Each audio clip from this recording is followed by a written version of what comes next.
Hello and welcome. This is Cheryl. Thank you so much for joining me today. In this video, I'm turning poppy die cuts into shimmering art using the new Poppy Song collection from Spellbinders.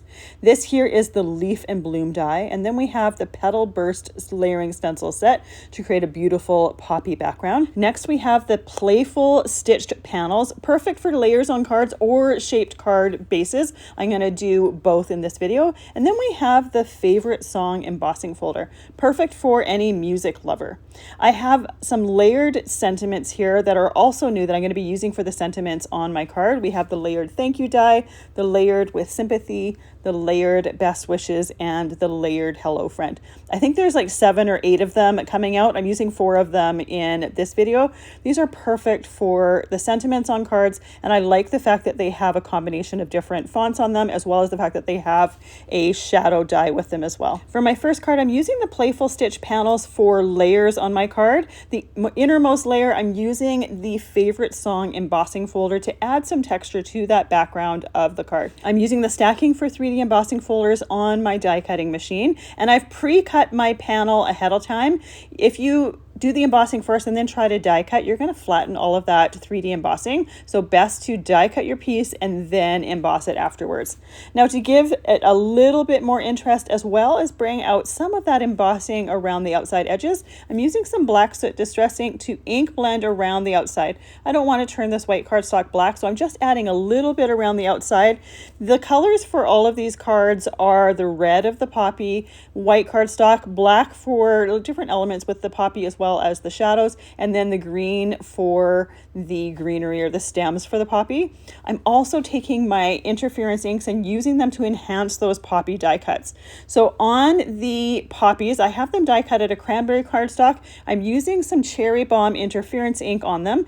The Cherry Bomb has a red look on white or light cardstock, but the interference color is purple. So when I put it on the red, which is kind of like almost a darker color, it's going to show up as that purple. So we're going to see that shimmer really nice and easily.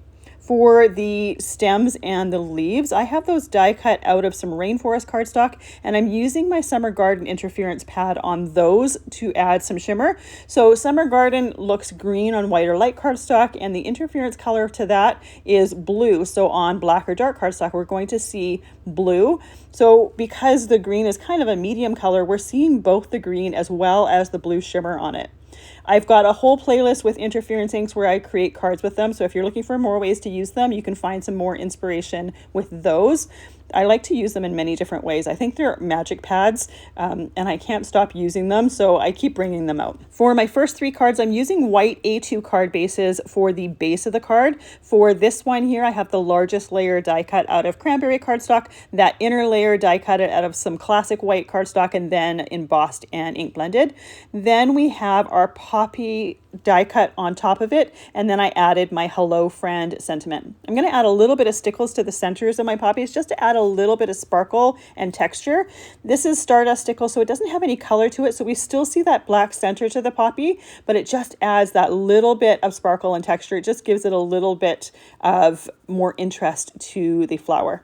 For my next card, I'm going to start off with using the interference inks on those die cuts. Now, you could use other colors if you wanted. I chose to use the Cherry Bomb and the Summer Garden throughout. I really liked the look of them on these color of die cuts. And you can see when I'm doing my ink blending, I'm not covering the entire thing. For the poppies, I'm trying to concentrate it on the center of the poppy. For the leaves, I'm trying to put it towards the base of the leaves, a little bit towards the top of the stem, and then towards the bottom of the stem. Then I'm adding those poppy buds and flowers to the little circle at the top of the leaf and stem die cut. Then I'm adding the centers to those poppies. I let them dry for just a few moments while I'm adding my sentiments to the shadow die cut sentiment. So this one here, I have red for my sentiment. I have black for my shadow. It's really easy to put these together when you're using liquid glue because liquid glue gives you that little bit of wiggle room and helps you to move and shimmy things in place. I have my Barely Art glue here in a fine line bottle, so when you're using liquid glue, by having it in a fine line bottle, it works perfectly for gluing teeny tiny die cuts together as well as assembling your cards. So I use it for probably about 90–95% of my card making. I use it quite often. I like being able to move and shimmy things in place and wiggle things in place and not having to get it down right the first time. So for this card, I have my white A2 card base, my large Playful stitched panel is die cut out of Raven cardstock. Then I have white cardstock for the next layer in, and then I'm adding my poppies. In general, I'm adding my poppies to the left-hand side of that panel. I just think it looks a little bit more interesting when it's a little bit off to the side. You could, if you would prefer, you could put it in the center. For my last card, I will put it in the center because I have 3 of them, but because for this one here, I only had 2, I thought it looked better off to the side, then added my sentiment towards the bottom. For my third card here, this is where I'm going to be using the Petal Burst stencil set. So this is a layering stencil set. I'm working on a piece of Hammermill cardstock that is 4¼ inches by 5½ inches. And I'm starting with several different distress inks. I'm starting with Abandoned Coral because there are several layers that are used to create the poppies. I didn't want them to be all the same shade of red because I think all the petals are going to start blending in together. So I thought there'd be a little bit more interest to have some color variation. So I've chosen 4 different shades of red. With these panels or with the layering stencils, you can see by a jagged edge which part of the petal is towards the center of the flower. So in general, I'm trying to make that center of the flower a little bit darker. Once I'm done with that Abandoned Coral, I'm going in with that Cherry Bomb Interference ink, just adding a little bit of that Cherry Bomb Interference ink towards the center of that flower. I'm going to do this for all of the layers. That interference ink is just going to add that bit of shimmer. It's going to deepen the dark area on the center of the flower. I don't want to put it over the entire stencil. I don't want it over the entire petal because then again, all of the petals are going to be the same color and I want to have that color variation to give it that interest. The panels are really easy to layer on top of each other. There are 4 different notches on each one of the corners. Because my paper is 4¼ by 5½ inches, I can just line up those notches. When I'm lining them up, I'm looking at the pattern that I've already stenciled, making sure that the stencil does line up with the previous print. Now for these next layers, I grabbed some painter's tape just to hold my stencil down a little bit better because there's only about 1/4 inch around the outside edges, so there's not a lot of area for it to stick to my sticky mat. So by adding that painter's tape, I can make sure that it's going to stick a little bit better, stay on there a little bit better, and I don't have to worry about it moving on me. For this next layer, I'm using Festive Berries for the petals. Then I'm going in once again and adding that Cherry Bomb Interference ink just to the centers of the flowers, making sure that we have that darker shimmery color towards the centers of the flowers. And I really like having that shimmer just in parts of it. It doesn't catch the light except where it's heaviest, and that's what makes the background so much more interesting because some of the areas don't have that interference on it, so we're just going to see that distress ink, and some of the areas do, and that's going to shimmer when we tilt this into the light. This next layer here, I'm using some Lumberjack Plaid. This one is going to complete the flowers themselves, or the inside of the flowers themselves. The next layer we're going to be doing has kind of the edges of the petals that are flipped forward. It'll make a little bit more sense when you see it. Once again, making it a little bit heavier towards the center of each one of those flowers, and then going back in and adding a little bit of that Cherry Bomb Interference ink. Now the interference inks, they dry really quite quickly, so you'll notice that I'm going into my pad quite often to add more ink to my blending brush and then put it in that stenciled area. And once again, making sure that I'm heavier towards the inside of each one of those petals than towards the outside. So once we have this off, we can do the next layer of our layer stencils. So the next 2 layers, I believe, if I'm remembering my layers correctly, are ones for the outsides of the petals. So with Poppy, sometimes you have a little bit of the outside of the petal kind of flopping forward a little bit. That's what these pieces are. So these are going to be inked in Aged Mahogany. Once I'm done that Aged Mahogany, I'm going to put a little bit of that interference ink on the inside part of that petal, just again to give give it that little bit of shimmer. Because these areas are a lot smaller than the petals from the last 3 layers, I'm not putting quite as much of it on there, just adding just a touch. So just the edges of these pieces have a little bit of that shimmer to them. And if we don't get shimmer on every single piece or every single open area with this color, it doesn't really matter. I just want to have that little bit of texture. Sometimes I find when you're stenciling backgrounds or stenciling images, just using one type of ink makes it look a little bit flat. So I often like to combine distress inks with interference ink, so we have a combination of the plain color from the distress ink plus the shimmer from the interference ink. And then I also like to often add another layer where I'm using either texture paste or Stickles glitter gel, just to add a little bit of dimension as well as another different surface. So once again, this is the last layer for the petals for the flowers, the outer petals. So I'm doing this again in Aged Mahogany, just the same as the last layer. Once I have that Aged Mahogany done, I'm going to go in and add that Cherry Bomb interference ink just towards the inside of the petals, just to give that a little bit of a shimmery line. This is another layer that you could, if you wanted, add some of that Stardust Stickles glitter gel, put it on top of that distress ink. But I'm not doing it for this one because I want to add texture paste for the centers of the flowers.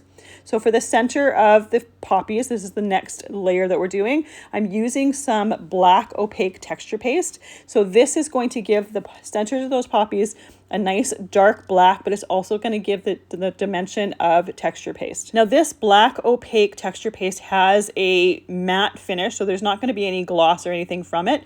If you wanted to have the centers of the flowers to be glossy, an alternative would be to use, say, some black soot distress ink and then use some glossy transparent texture paste, and that will give you a black glossy look in the center. But with the plain inks from the distress inks plus the shimmer from the interference inks, I thought the matte black would look nice in the centers of those poppies. So I let them dry for about an hour, and then after about an hour I want to make sure that it's nice and dry, and then I'm going to take one of my Playful stitch panels and I'm going to die cut that background. I already have another panel die cut a little bit bigger, so this is the second largest of the Playful stitch panels dies. I'm just die cutting it out of the center. I might save the outside edge for a future project, but I don't plan on using it in this video. So once I have that die cut, we can start to layer our pieces. Now I just die cut the leaves from the Leaf and Blooms die set. I wanted to have something that was different from the poppies. So my largest die cut was die cut out of some Cranberry Cardstock, adding that to the A2 card base. Then we have the next layer, which is that stenciled poppy background done with several different distress ink colors, so we have some color variation in that. Then we have our inner layer that is die cut with just white cardstock. I'm going to glue that to the center. Now the layers for the Playful stitch panels die set are not identical to each other, so it is really easy to accidentally swap one and turn it 180 degrees and get it upside down, but I don't think it really matters. It doesn't look like it's wrong either way, but just know that it's really easy to swap it. They're not identical with each and every single layer. I'm going to layer my Best Wishes sentiment while I'm waiting for the layers on my card background to dry. And then I thought I would add some interference ink to my leaf die cuts here. So I'm using that Summer Garden interference ink. We're going to see a lot of the blue on here, and just like the flowers, I'm not going all the way to the edge. I want to see some of that blue, or some of that blue interference ink, but I also want to see some of the green cardstock underneath it. Now, if you wanted to change it up, you could use white die cuts and then use just inks on your die cuts, a combination of distress inks and interference inks, and get a similar but a little bit different look. It just looks a little bit different, but I do love the look of that as well. So here is the finish, and you can see that these cards come together super easy. I've got all my layers already die cut, which takes some of the time out of it, but the inking doesn't take very long. The layering doesn't take very long. The embossing some of the layers also doesn't take very long. So the cards they come together really quite quickly. Now I didn't pull it into this video, but I think this one would be really fun to use in combination with that poppy background embossing folder that came out in the fall with the Wizard of Oz collection. I think that would work really well with these poppy die cuts as well. So once I have these pieces ink blended with those interference inks, we can add, or we can layer those die cuts together, putting the top of the flower onto the stem and the leaves, and then adding the black centers to the flowers. Now, I'm not layering up a couple of the different die cuts together. I want these poppies to be fairly simple, but I think those two larger flowers, you could easily layer it up if you wanted it to be a little bit more full. I wanted to be able to see the different layers as well as my background, so I didn't make them too complicated. Then we're adding the top layer to the shadow for my sentiment. This one is just going to be a thank you card. For the inner layer of this one, I'm going to do this just like the first card. I'm going to emboss it with that favorite song embossing folder. The only thing I'm doing different is I'm not going and adding some ink blending around this panel. I'm just gonna emboss it and leave it as is. This one is the one where I'm going to be using the die set to create my card base. So I have two of the largest sizes of the Playful stitched panels die cuts done out of white cardstock.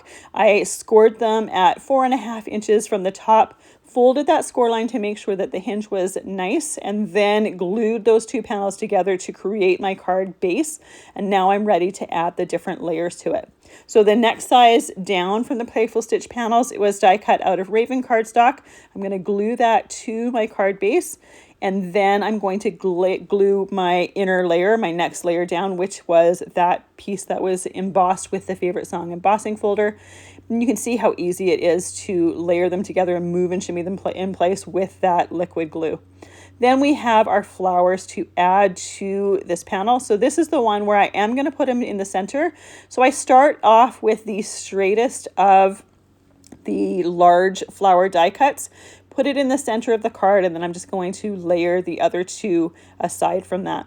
So the one that curves to the right, I'm going to put it on the right side of that cluster of flowers. The other one that's left, I'm going to put it to the left side.